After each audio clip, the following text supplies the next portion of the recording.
नमः सिद्धेभ्यः।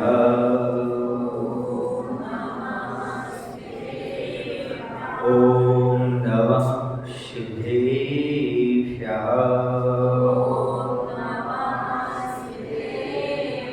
जय श्री ओम नमः सिद्धेभ्यः।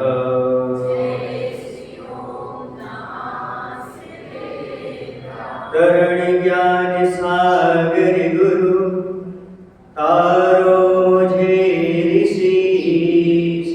करुणा करो कर से दो आशीष। यही प्रार्थना आपसे अनुनय से कर जोर। हरी भरी दिखती रहे धरती चारों।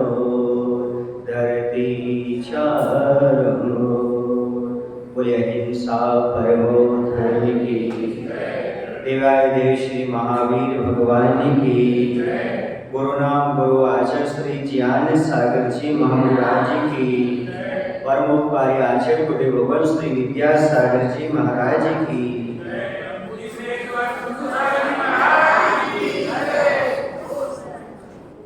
आज का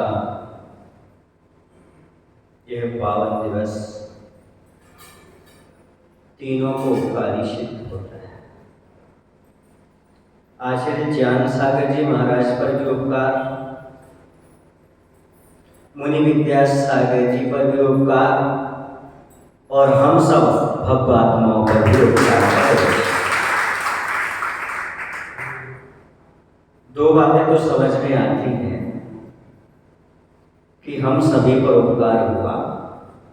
एक बात ये भी समझ में आती है कि आचार्य ज्ञान सागर जी को समाधि लेना थी, इसलिए पद का त्याग करने के लिए योग्य व्यक्ति चाहिए था।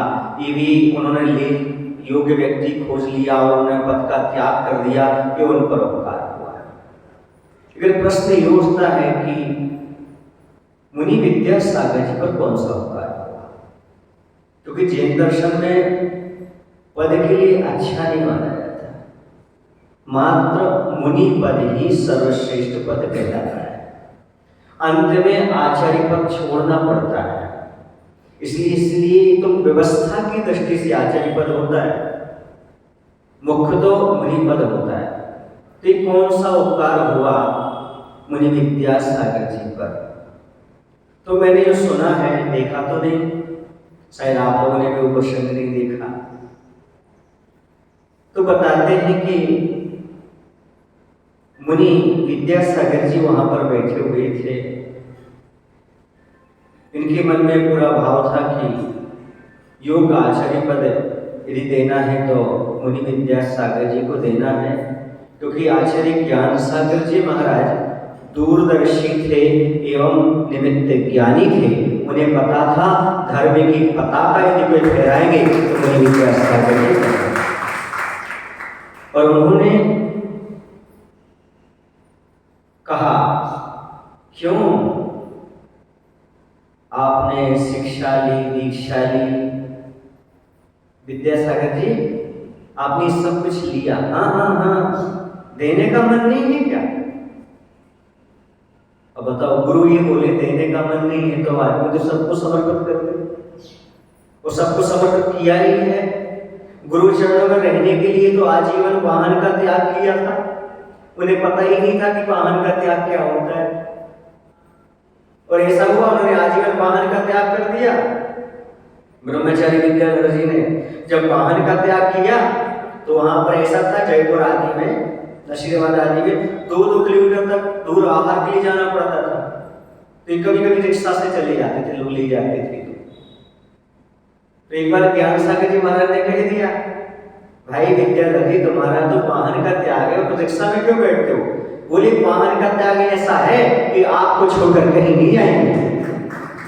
ये है समर्पण।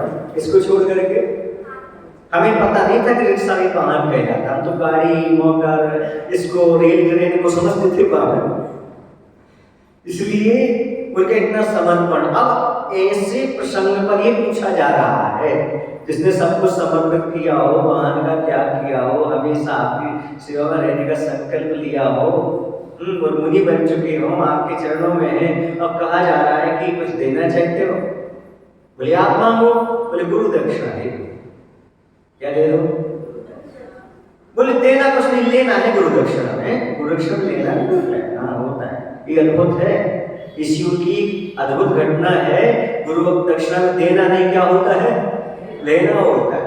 तो क्या बोले? बस गुरु दक्षिणा एक ही मैं आपसे लेना चाहता हूं, मेरा भार तुम संभाल लो, आचार्य पद तुम ग्रहण करो। तो वो लेने के लिए तैयार नहीं थे आचार्य पद, लेकिन उन्होंने उनको दिया। अब प्रश्न ये उठता है कि जब उनकी उम्र कम बची थी, आप समझ रहे होंगे इस बात के लिए, उन्होंने आचार्य पद कब लिया? 7 फरवरी 1969 को लिया था आचार्य ज्ञान सागर जी महाराज ने। सुने ना, जब आचार्य विवेक सागर जी की दीक्षा संपन्न हुई थी, उसी समय उनके लिए आचार्य पद प्रदान किया गया था 7 फरवरी 1969 में। अब 72 में त्याग की बात करने लगे। कितने वर्ष लिया मतलब? 4 वर्ष मान लो, 3-4 वर्ष का अंतराल रहा। इतने वर्ष के लिए आचार्य पद लेने की क्या आवश्यकता थी? हम लोगों के मन में प्रश्न उठता है। उन्हें पता है मुझे संलिग्न लेना है, समय आ रहा, पर आचार्य पद लेने की आवश्यकता क्यों थी? इसलिए क्योंकि उन्हें मालूम था यदि हम आचार्य पद लेंगे तो विद्यासागर जी को देंगे और आगे धर्म की पताका फहराने वाले यही होंगे। आगे उनकी दूरदर्शिता दिख रही थी। ज्ञान सागर जी ने आचार्य पद इसलिए नहीं लिया था कि अपने लिए कुछ हो, बल्कि इसलिए कि इनको देंगे और देकर के आगे ये धर्म का डंका बजाएंगे। इसलिए शायद उन्होंने इस सोच से उसको ग्रहण किया हो, वरना इतनी जल्दी लिया और इतनी जल्दी त्याग कर दिया। ऐसा उनका भाव हो सकता है, मुझे ऐसा लगता है। वो इस प्रकार के नरेग रहे होंगे। अब आप सोचो उस समय कैसा लग रहा होगा जब आचार्य ज्ञान सागर जी महाराज अपने ही शिष्य को अपना आचार्य पद दे करके उनके शिष्य बनने के लिए नीचे बैठ गए होंगे, उनको ऊपर बैठाया होगा। उस समय कैसा लग रहा होगा? आप सोचो, समाधि का निवेदन किया होगा, गुरु स्वयं नीचे बैठ करके निवेदन कर रहे होंगे। उस प्रसंग को मैं कुछ शब्दों में बांधने का मैंने प्रयास किया है, यदि आप समझ सको तो समझ लेना। मानो लगा आज जैसे आसमान धरती को छू रहा हो। आसमान कौन? आचार्य ज्ञान सागर जी महाराज। और शिष्य कौन? धरती मान करके, क्योंकि तो वो नीचे ही रहेंगे, निश्चित है। मानो लगा आज जैसे आसमान धरती को छू रहा हो, अपने मान को चूर चूर कर रहा। क्योंकि अपना पद का त्याग करना और शिष्य को देना और चरणों में झुकना मान को चूर चूर करना ही है। आज लगा मानो आसमान धरती को छू रहा हो, या यूं कहो अपने मान को चूर चूर कर रहा हो। अपने ही शिष्य का शिष्यत्व स्वीकार कर, अपने ही शिष्य का शिष्यत्व स्वीकार कर, अपना गुरुतम भार शिष्य को सौंप, खुद भार से रहित हो रहा। अपना गुरुतम भार शिष्य को सौंप, खुद भार से रहित हो रहा हो। और आगमोक्त विधि के अनुसार, जैसा आगम में कहा गया है, आगमोक्त विधि के अनुसार अपने जीवन का उपसंहार कर रहा हो। मानो लगा आज जैसे आसमान धरती को छू रहा हो, अपने मान को चूर चूर कर रहा है। उस समय कैसा दृश्य होगा, कैसी मान कसाय का त्याग होगा। अपने शिष्य के पास बैठकर को निवेदन किया होगा कि हमें आप संलेखना प्रदान करें। कि अद्भुत नजारा है। आज के युग में प्रत्येक को शिक्षा लेनी चाहिए, चाहे वह संत हो चाहे सावक हो। ऐसे निरीह व्यक्ति के धारी आचार्य ज्ञान सागर जी महाराज थे। वहां पर जो प्रसंग घटित हुआ, जब आचार्य पर प्रदान किया जा रहा था, तो आचार्य ज्ञान सागर जी महाराज मुस्कुरा रहे थे अपना पद त्याग करते समय। देखो, संसारी प्राणी का पद छूटता है तो संकलेश होता है, उसका चेहरा देखने लायक होता है, कितना दुखी होता है उसका पद छिन जाए तो। भले वो समाज के अध्यक्ष का हो, मंत्री का हो, राजनीति में किसी प्रकार का पद हो, उसे ऐसा लगता है क्यों जा रहा है, लेकिन ये खुश हो रहे हैं अपना आचार्य पद त्यागने के बाद, क्योंकि उन्हें पता है मात्र व्यवस्था की दृष्टि से लिया जाता है, बाकी इसका कोई समाधि में महत्व नहीं होता, क्योंकि आदि व्याधि और उपाधि से रहित होती है समाधि। आदि समझते हैं, व्याधि समझते हैं। आदि माने मानसिक रोग और व्याधि माने शारीरिक रोग और उपाधि माने ये सब पद आदि। इस सब का त्याग करते हैं तभी संलेखना हुआ करती है। जो आचार्य पद के साथ संलेखना हो जाती है जिनकी, समझो उनकी समाधि समीचीन नहीं मानी जाती। इसलिए आचार्य पद का त्याग करते हुए ही संलेखना आचार्य परमेष्ठी लिया करते हैं। तो उस समय उनके चेहरे पर मुस्कान थी, अब उनके चेहरे पर मुस्कान थी तो आचार्य विद्यासागर, तो आचार्य हो गए, आचार्य विद्यासागर जी के चेहरे पर मुस्कान थी। अब देखो, अहंकार था क्या, खुश हो रहे थे क्या, फिर क्या था बताओ, फिर क्या था? तो आचार्य ज्ञान सागर जी महाराज ने उनसे पूछ लिया कि तुम क्यों मुस्कुरा रहे हो? बोले आप भी तो मुस्कुरा रहे हो। बोले मैं तो इसलिए मुस्कुरा रहा हूं क्योंकि आज मेरा भार उतर गया और मैंने योग शिष्य को अपना भार सौंप दिया, इसलिए मैं खुश हो रहा हूं। तुम क्यों खुश हो रहे हो? बोले मैं यही सोच करके खुश हो रहा हूं जैसे मेरे गुरु ने अंत समय अपना भार छोड़ दिया, पद का त्याग कर दिया, मैं भी हंसते हंसते कब पद का त्याग कर दिया। इसलिए उनके चेहरे पर मुस्कान। समझ में आ रहा है क्या? मात्र व्यवस्था की दृष्टि से पद को स्वीकार करना अलग चीज हुआ करती है, उसका आनंद अलग होता है। वही वास्तव में संलेखना के योग हुआ करते हैं जो मात्र व्यवस्था की दृष्टि से पद को अंगीकार किया करते हैं, और वह व्यवस्था है। देखो, आप सोचो, विचार करो, अनंत परमेश्वर ने दीक्षा लेने देने का कालम नहीं रखा, ना किसी से वो लेते हैं ना किसी को देते हैं। सिद्ध परमेश्वर का सवाल ही नहीं होगा, वो तो अशरीरी हो गए, जाकर के लोग के किसी का विराजमान हो गए। अब किन्हें भार सौंप दिया? अब आचार्य परमेश्वर को भार सौंप दिया, तुम करो ये सब काम, ये व्यवस्था आपको करना है। प्रत्येक व्यक्ति की बस की बात नहीं है ये, इसलिए ऐसे आचार्य परमेश्वर को दिया जाता है। तो ऐसे ही आचार्य परमेश्वर हमारे हैं जो निर्विकल्प रह करके अपना धर्म ध्यान करते रहते हैं। आज मैं एक बात कहना चाहता हूं, आचार्य जी ज्ञान सागर जी महाराज ने एक सूत्र दिया था कि अपने संघ को गुरुकुल बनाना।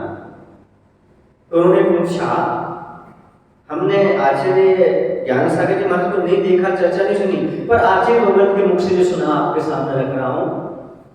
तो आचार्य श्री ने जब कहा कि मैं इतना बड़ा संघ कैसे बना पाऊंगा, इतने शिष्य कैसे जोड़ पाऊंगा, संग्रह कर पाऊंगा, तो आचार्य ज्ञान सागर जी महाराज ने को सूत्र दिया, मात्र अपनी चर्या की ओर ध्यान देना, सब कुछ होता चलेगा। किस पर ध्यान देना? चर्या पर। सारा का सारा काम अपने आप होता चला जाएगा। और उन्होंने अपनी चर्या पर ध्यान दिया और आज हम देख रहे हैं उनकी चर्चा सारे विश्व में हो गई। जो चर्चा के पीछे पड़ते हैं, चर्या छोड़कर के उनकी कहीं चर्चा नहीं होती, और जो चर्या का पालन करते हैं उनके सारे विश्व में अपने आप चर्चा होती। आचार्य विद्यासागर जी महाराज ऐसे संत हैं जो मात्र आत्मा की चर्चा नहीं करते बल्कि आत्मा से चर्चा करते। आत्मा की चर्चा करना अलग है और आत्मा से चर्चा करना अलग है। आत्मा की बात करना अलग है और आत्मा से साक्षात्कार करना अलग है। ऐसे वह आत्मा से चर्चा करने वाले हैं। तो ज्ञान गुरु ने संघ को गुरुकुल का आशीर्वाद दिया।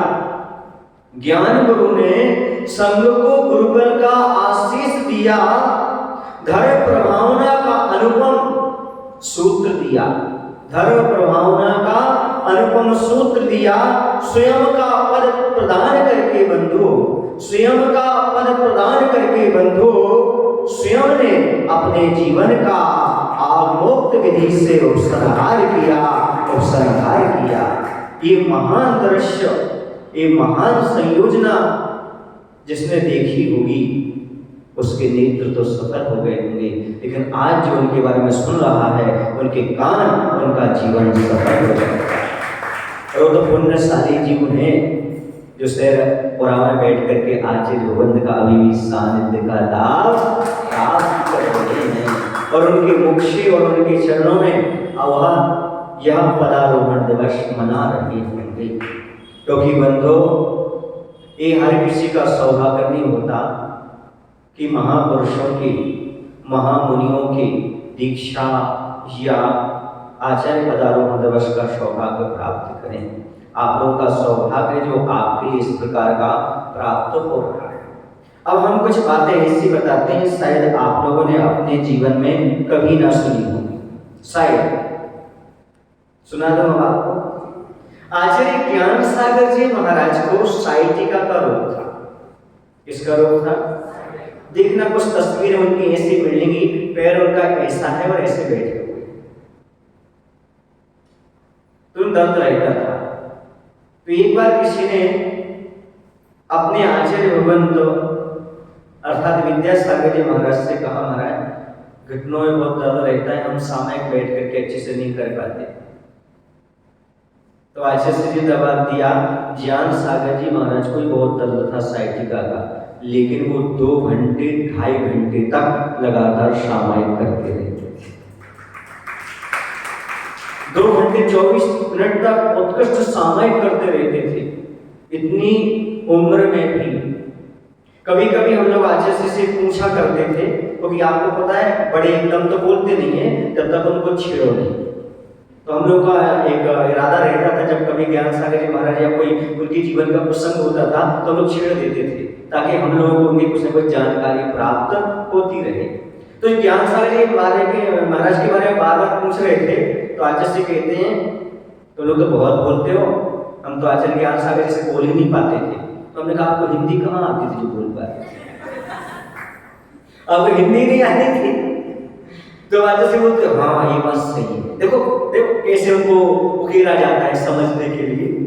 तो हमने कहा आपको हिंदी भी तो नहीं आती थी? नहीं नहीं ये बात तो सही, हमें हिंदी नहीं आती थी, पर एक बार बता दो, आचार्य ज्ञान सागर जी को नीची दृष्टि की बैठे रहते थे, बहुत कम बोलते थे, जितना आपने पूछा उतनी उत्तर देते थे, शांत बैठे रहते थे, उनकी कोई नासा दृष्टि रहती थी, ऐसे शांत प्रवृत्ति में बैठे, निर्वृत्ति में लगे रहते थे। हमने कहा जैसे आपको हिंदी नहीं आती थी अच्छे से, अब अपन को तो पता था कन्नड़ भाषी सब कुछ, हाँ नहीं आता था। हमने कहा शुरू में आप प्रवचन कैसे करते होंगे? आप ब्रह्मचर्य स्थान प्रवचन करते थे? हाँ करते थे। तो कैसे करते थे आप? बोले जैसे आप लोग करते हो। उनका आपको हिंदी नहीं आती थी, फिर कैसे? फिर हंस करके वो थोड़े से चुप हो गए, मुस्कुराने लगे। हमने कहा जैसे आप हंस रहे हो, कोई राज चल रही, बताओ ना आप। तो जैसे बोलते एक बार ज्ञान सागर जी महाराज ने हमसे कहा कि ब्रह्मचारी विद्याधर तुम आज प्रवचन कराओ, और हम प्रवचन करने गए।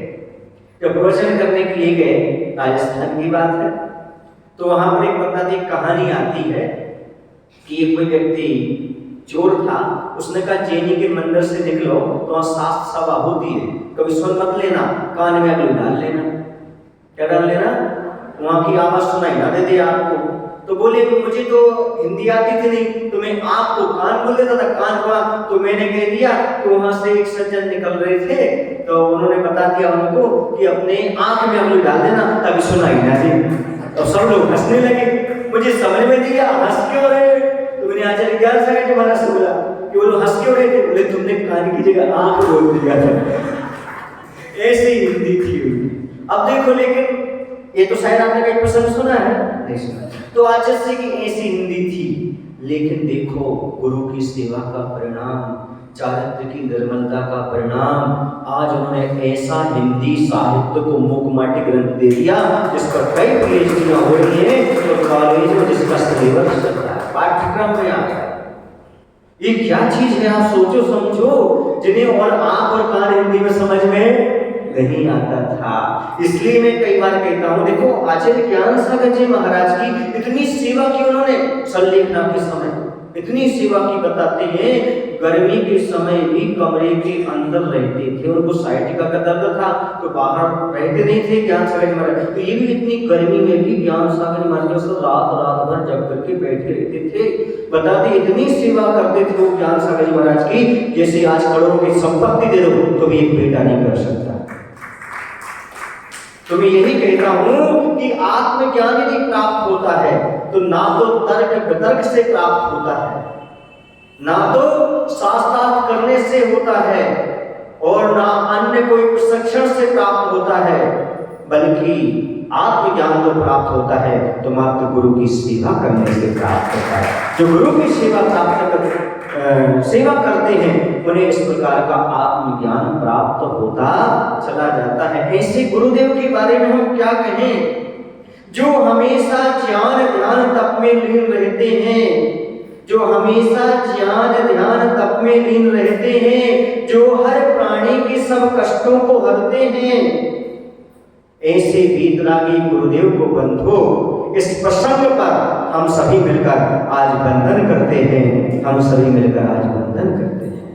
धन्य है ऐसे आचार्य ज्ञान सागर जी महाराज, और धन्य है ऐसे आचार्य उदय भुवन श्री विद्या सागर जी महाराज। और मैं तो कहता हूँ सौभाग्यशाली हैं हम सभी, क्योंकि हम भी ऐसे गुरुओं को प्राप्त किए हुए।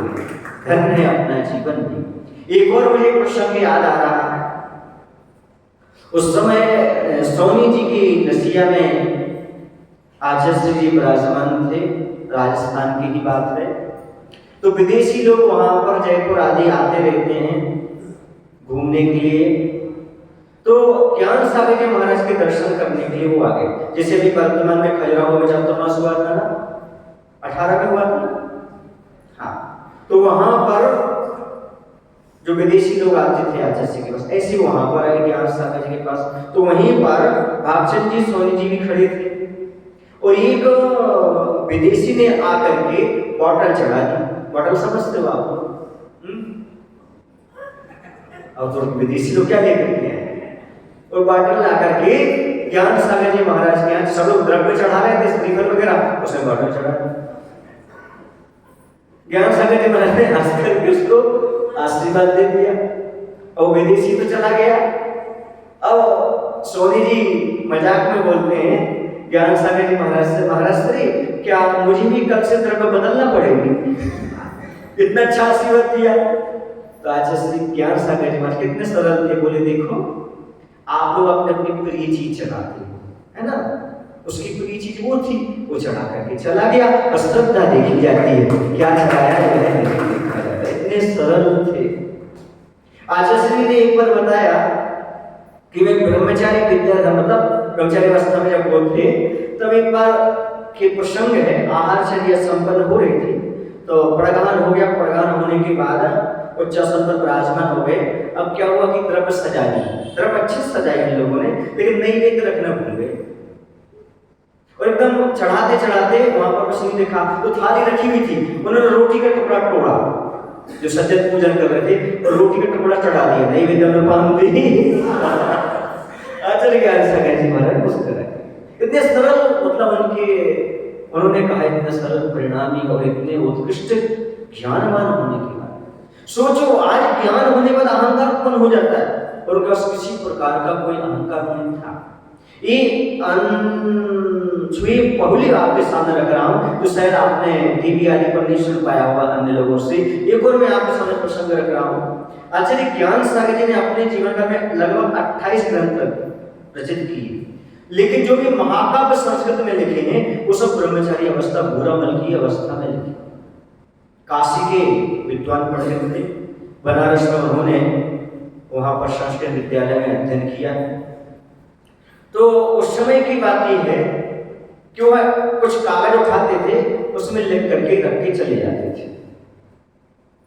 तो किसी ने पूछा, किसी विद्वान ने, कि आपने महाराष्ट्र में इतने बड़े बड़े ग्रंथ लिखे हैं, इनकी कॉपी हमें प्राप्त हो जाए, अभी तो आपके पास ही प्रकाशन तो कुछ हुआ नहीं है, इनको हम प्रकाशित कर दे तो अच्छा हो, जन जन तक का भव्य जीवन तक पहुंचेगा।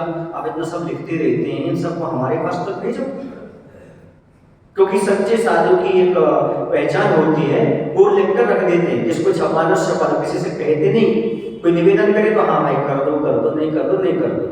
वो कभी किसी से कहते नहीं कि भाई आपको छपवाना है, ये करना है, ये करना है। वो अपना साहित्य मात्र उपयोग लगाने के लिए, और समय विचार हमारे जो आए हैं वो गायब ना हो जाए, बने रहे, तो इसलिए वो लिखते रहते हैं, पर किसी से कहते नहीं कि आपको ही लिखना, आपको छपवाना है। अब इस प्रकार से उन्होंने निवेदन किया कि महाराज मैं आपका कुछ ग्रंथ छपवाना चाहता हूँ, इसे प्रकाशित कराना चाहता हूँ।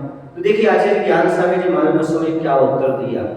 उन्होंने कहा मैं प्रचारक और प्रकाशक नहीं हूँ, मैं मात्र धर्म की आराधना करने वाला आराधक हूँ, मैं एक साधक हूँ, मैं इस सब में विश्वास नहीं रखता।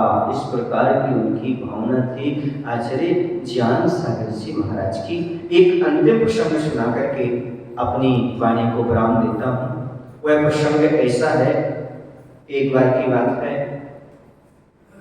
किसी ने पूछा आचार्य ज्ञान सागर जी महाराज से कि ज्ञानी और अज्ञानी में क्या अंतर होता है।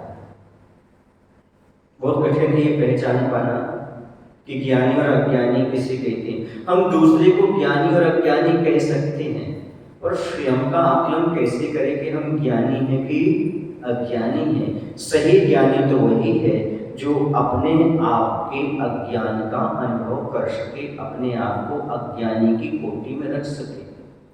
समझ में आ रहा आप लोग को? नहीं, यदि हमारे पास ये ज्ञान हो गया कि हमारे पास अज्ञान है, तो समझो इससे बड़ा और ज्ञानी बना कुछ होता नहीं। तो किसी ने पूछा आचार्य ज्ञान सागर जी महाराज से कि ज्ञानी और अज्ञानी में क्या अंतर होता है। तो आचार्य ज्ञान सागर जी महाराज ने बहुत अच्छी बात कही। उन्होंने कहा देखो भैया, कोई गृहस्थ आकर के हमारे सामने श्रीफल चढ़ा गया, हमारे चरणों में या किसी साधु के चरणों में श्रीफल चढ़ा गया। सुने ना, यहाँ भी एक साधु बैठे हुए हैं, यहाँ भी एक साधु बैठे हुए हैं, लेकिन उसने श्रीफल कहाँ चढ़ाया? एक साधु के चरण। यदि साधु के मन में ये भाव आ गया कि देखो हम बड़े, हमें चढ़ाया, इन लोगों को नहीं चढ़ाया, तो समझो अज्ञानी बना आ गया। क्या बना आ गया? अज्ञानी बना। और उन दो साधुओं के मन में ये भाव आ गया, इन्हीं को चढ़ाया, हमें नहीं चढ़ाया, तो समझो क्या आ गया? अज्ञानी बना उन दोनों के अंदर आ गया। और यदि गृहस्थ ने इस भावना से चढ़ाया मुझे कुछ मिल जाए, तो ये उसका अज्ञानी बना है। नहीं आया समझ में? क्योंकि साधक को भी किसी भी भावना से श्रीफल नहीं चढ़ाना, मात्र गुरु के चरणों में चढ़ाया जाता है। इसमें मैंने आगे चढ़ा दिया, कोई कामना लेकर के नहीं चढ़ाया जाता। यदि चढ़ा दिया तो अज्ञानी, और बिना कामना के चढ़ाया तो ज्ञानी। और महाराज के मन में एक विकल्प आ गया, मुझे चढ़ाया, दूसरे को नहीं चढ़ाया, या उनको चढ़ाया, हमें नहीं चढ़ा, तो अज्ञानी। और मात्र देखा इसने चढ़ाया है, कोई विकल्प उत्पन्न नहीं हुआ, तो समझो ज्ञानी बना। इससे बड़ा ज्ञानी बना कुछ होगा नहीं।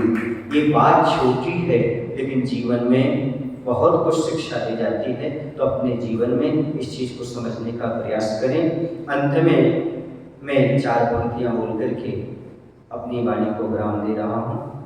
गुरु महाराज के चरणों में गदगद कंठ से वंदन करता हूँ, गदगद कंठ से वंदन करता हूँ, उनके उपकारों को हमेशा याद करता हूँ, उनके उपकारों को हमेशा याद करता हूँ। मेरे गुरुवर हमेशा स्वस्थ रहें, मेरे गुरुवर हमेशा स्वस्थ रहें, अपने वीर प्रभु से यही प्रार्थना करता हूँ, अपने वीर प्रभु से यही प्रार्थना करता हूँ। बोले गुरु नाम गुरु आचार्य श्री ज्ञान सागर जी महाराज की, आचार्य गुरुदेव भगवत श्री विद्यासागर जी महाराज।